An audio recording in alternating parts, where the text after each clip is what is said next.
साहेब की जय। गुरु धनी धर्मदास की साहेब की जय।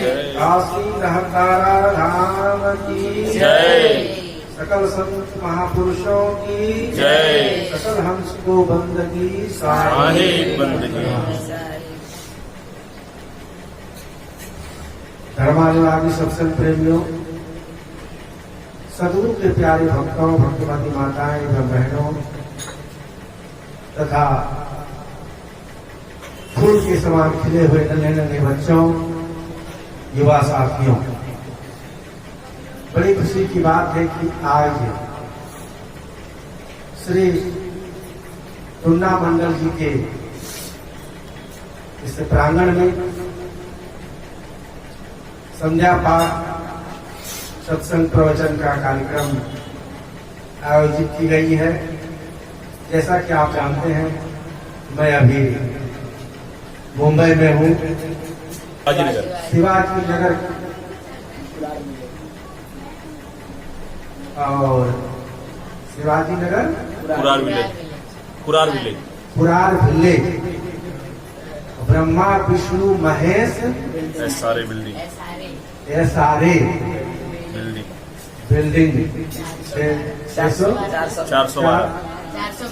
412 में आज हम लोग सत्संग कर रहे हैं। भक्तों का बड़ा प्रेम, बड़ा अनुराग दिन प्रतिदिन यहाँ मिलता जा रहा है। लोग सत्संग प्रवचन सुनने के लिए, संध्या पाठ कराने के लिए अपने अपने कमरे पर सभी लोग आकर्षित हो रहे हैं। सत्संग की गंगा जहाँ प्रवाहित होती है, उसमें हर कोई डुबकी लगाना चाहता है,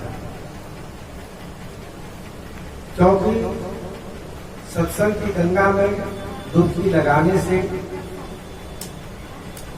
मन का मैल छूटता है। पानी वाला जो गंगा है, उस गंगा में, उस नदी में, या आप मुंबई में सागर है, सागर में, समुद्र में भी आप लहरें लेते हैं, डुबकी लगाते हैं, तो तन की सफाई होती है। उससे किस सफाई होती है? तन की सफाई होती है, मन की नहीं होती है।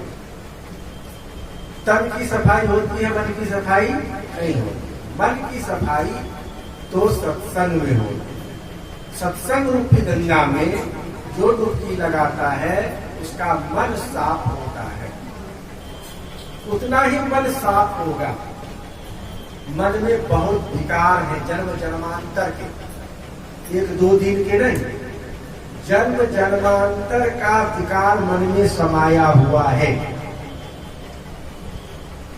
और उन मन के विकारों को धोने के लिए ही हम सत्संग करते हैं, संत महात्माओं की संगति करते हैं। सत्संग का मतलब संत महापुरुषों की संगति, सत्य की संगति।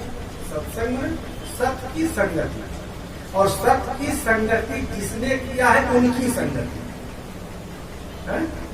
सत्य की संगति करने के लिए हम सत्संग करते हैं, और सत्य की संगति जिसने किया है, संत महात्माओं ने सत्य की संगति की है, तो उन संत महात्माओं की संगति को भी हम सत्संग कहते हैं। और वास्तविक सत्संग तो है कि सत्य का संग करना। सत्य क्या है? सत्य तो केवल परमात्मा है। सत्य केवल परमात्मा है, जो परम सत्य है। जो परम सत्य है वो परमात्मा है। तो परम सत्य के साथ संगति बैठाना ही वास्तव में सत्संग है। सेतु का काम, ब्रिज का काम कौन करेगा? गुरु करेगा। इसलिए कहते हैं कि राम कृष्ण से को बड़ा, किन्हू तो गुरु किन्न, तीन लोक के हुए धनी, गुरु आगे आधी। रामकृष्ण कोई भी गुरु के शरण में गए, क्यों गए? उनको क्या जरूरत था? स्वयं परमात्मा थे। महाजनो येन गतः सो पंथ, बड़े बड़े महापुरुष जिस रास्ते से जाते हैं वह पंथ जो है, वह रास्ता जो है सभी के लिए अनुकरणीय हो जाता है। तो गुरु के यहाँ वो इसलिए गए ज्ञान लेने के लिए ताकि हमारे पीछे सभी लोग इसका अनुकरण करें, अर्थात सभी लोग गुरु के शरण में जाकर के ज्ञान को प्राप्त करें। तो बिनु गुरु ज्ञान न होई, बिना गुरु का ज्ञान नहीं होता। गुरु बिनु भव निधि तड़ै न कोई, जो बिरंज शंकर सम कोई। अज्ञानता को भी भवसागर समझिए। जो अज्ञानता है वह भी भवसागर की तरह है। अज्ञानी व्यक्ति कभी भी अपने जीवन को सही तरीके से नहीं चला पाता है। तो ज्ञान की प्राप्ति के लिए और अज्ञान की निवृत्ति के लिए, अज्ञान की निवृत्ति के लिए और ज्ञान की प्राप्ति के लिए कहाँ जाते हैं? गुरु के शरण में। सदगुरु मेवा ही गच्छे, सदगुरु के शरण में जाओ। है कि सदगुरु के शरण में जाओ। किस लिए जाओ? सदगुरु शरणं गच्छ, सदगुरु के शरण में जाओ ज्ञान की प्राप्ति के लिए। गुरु का अर्थ ही होता है ज्ञान, जो अज्ञान को मिटा करके ज्ञान दे। गु कहिए अंधकार को, रू कहिए प्रकाश, मिटे अज्ञाने ज्ञान दे, गुरु नाम है दास। जो अज्ञान को मिटा करके ज्ञान देवे उसी को हम गुरु कहते। तमसो मां ज्योतिर्गमय, अंधकार से प्रकाश की ओर जो ले जाता है उसे गुरु कहते हैं। इसलिए जीवन में गुरु का बड़ा ही महत्व है। बिना गुरु का ज्ञान आज तक किसी को नहीं हुआ है। इसलिए गुरु की महिमा का वर्णन है कि गुरु ब्रह्मा गुरु विष्णु गुरुर्देव महेश्वरः, गुरुर साक्षात् परब्रह्म तस्मै श्री गुरवे नमः। आप तो जिस बिल्डिंग में रह रहे हो, इस बिल्डिंग का ही नाम है ब्रह्मा विष्णु महेश। भाई तो आप लोगों को तो गुरु की बहुत जरूरी है। ब्रह्मा विष्णु महेश तीनों के स्वरूप को एक साथ यदि देखना हो, किसमें दिखाई पड़ेगा? गुरु। गुरु क्या करते हैं?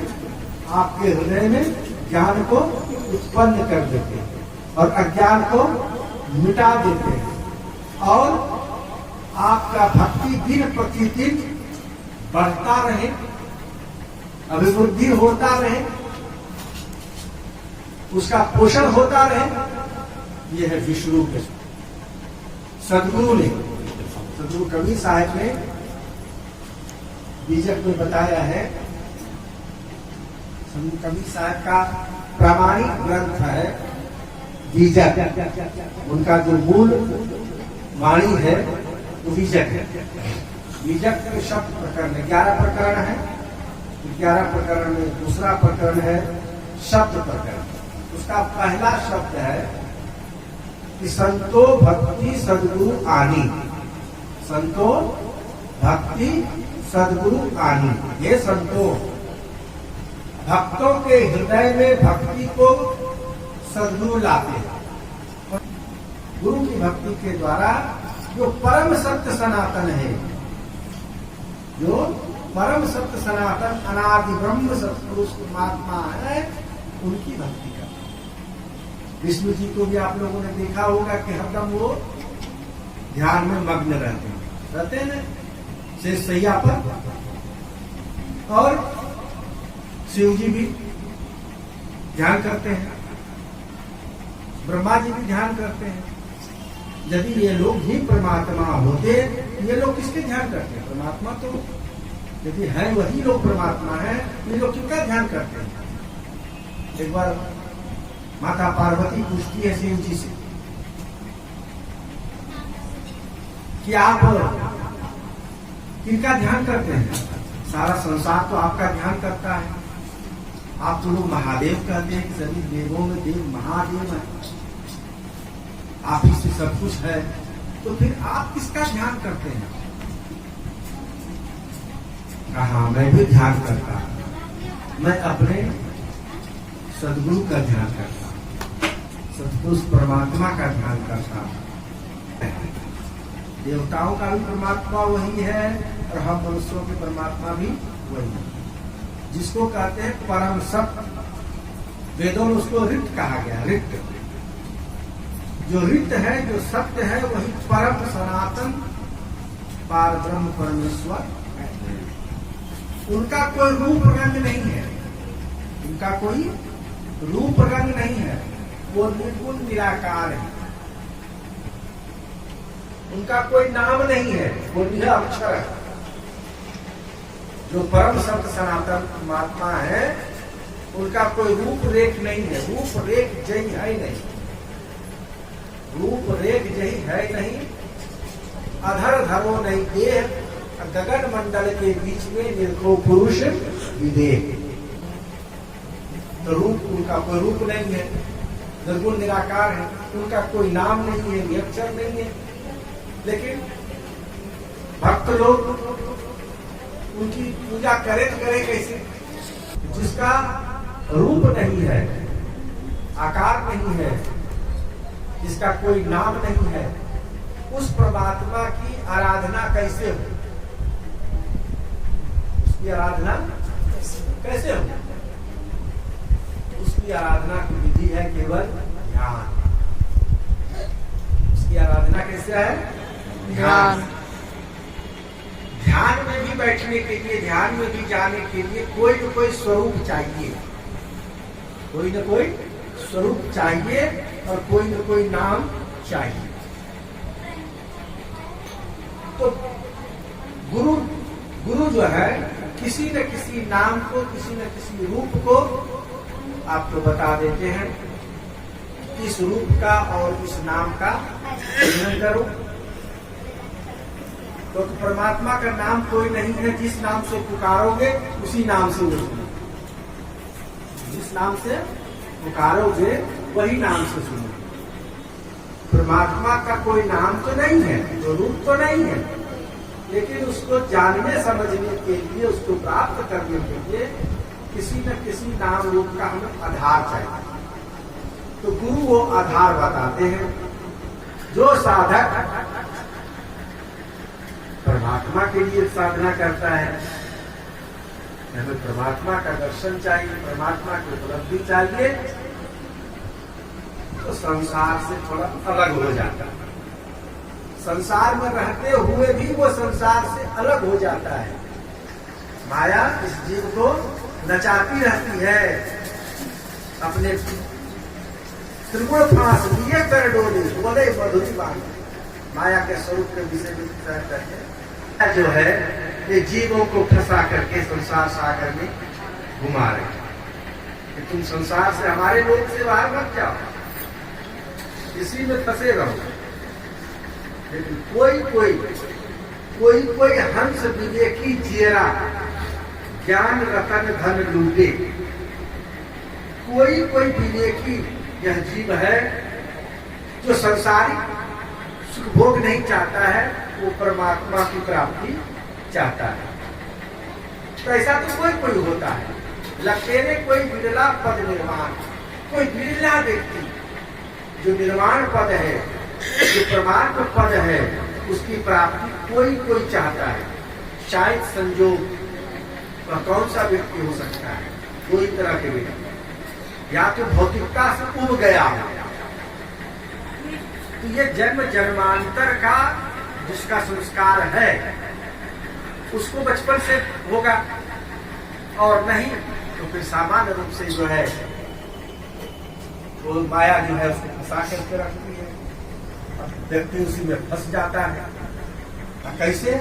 का जैसे जल में कमल, जल में कमल, ऐसा जीवन जीने का तरीका बना। जैसे जल में कमल, जल में कमल है लेकिन कमल में पानी कभी समाता नहीं, कमल में कभी पानी समाता नहीं। और कमल को जल से अलग कर दो तो कमल का अस्तित्व भी नहीं रहता है, सूख जाता है, मुरझा जाता है। जल में ही रह करके कमल बन, अर्थात परिवार में रहते हुए, संसार में रहते हुए तुम संसार से अलग अपने आप को करो, संसार से अपने आप को अलग करो। कैसे करोगे? संतों ने बताया, कर से कर्म करो विधि नाना। कर से तो समझते थे, कर से कर्म करो विधि नाना। मन राखो वहां जा कृपा गिराना।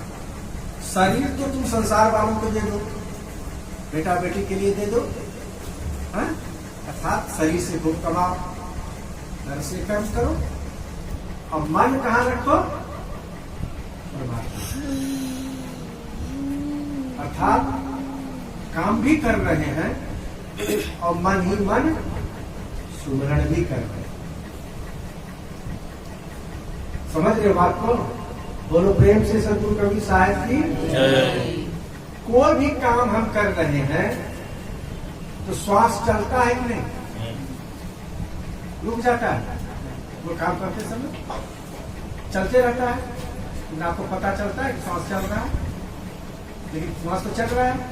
नहीं चलेगा तो आप भी नहीं चलोगे, आपका कोई काम नहीं चलेगा। तो जब श्वास चल रहा है उसके लिए तुमको कोई प्रयत्न करना नहीं पड़ता है। तो संत कहते हैं कि बस श्वास से तुम परमात्मा का नाम लो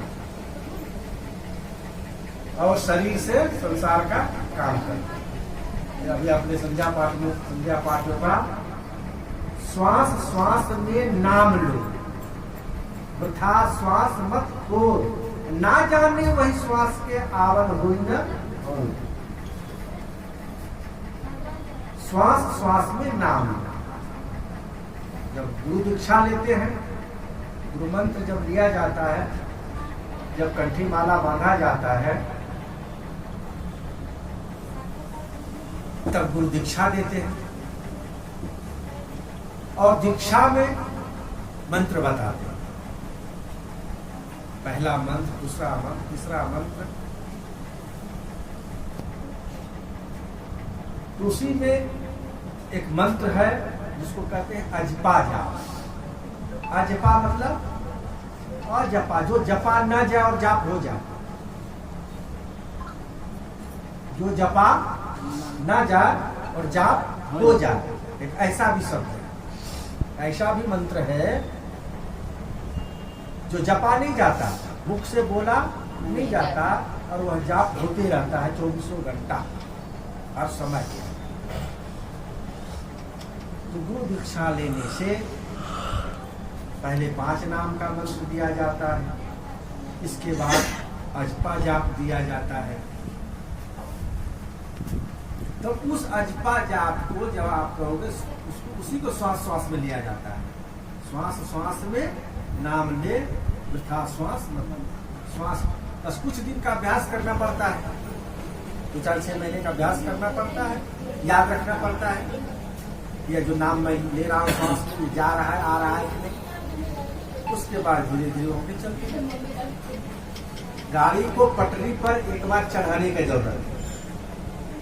गाड़ी जब पटरी पर चढ़ जाती है तो उतरती नहीं है, फिर उसको जहाँ जाना होता है वहाँ जाते आते रहता है। उसी प्रकार से श्वासा में वह नाम जब चढ़ जाता है तो वह सुमरन बराबर होते रहता है। इस संसार के उत्तरदायित्व को निभाते हुए हम परमात्मा की भक्ति में तल्लीन रहे।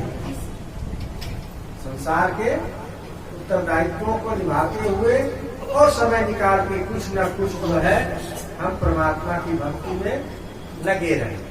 आप लोगों को बहुत बहुत धन्यवाद, खूब खूब आशीर्वाद, खूब मंगल कामना। साहेब जय सत्य कबीर सत्य नाम सत सुमृत सत्य नाम सत सुमृत सदरत हत नामे साहेब जय सत्य कबीर विगत करे ससनामी त्रिभुवन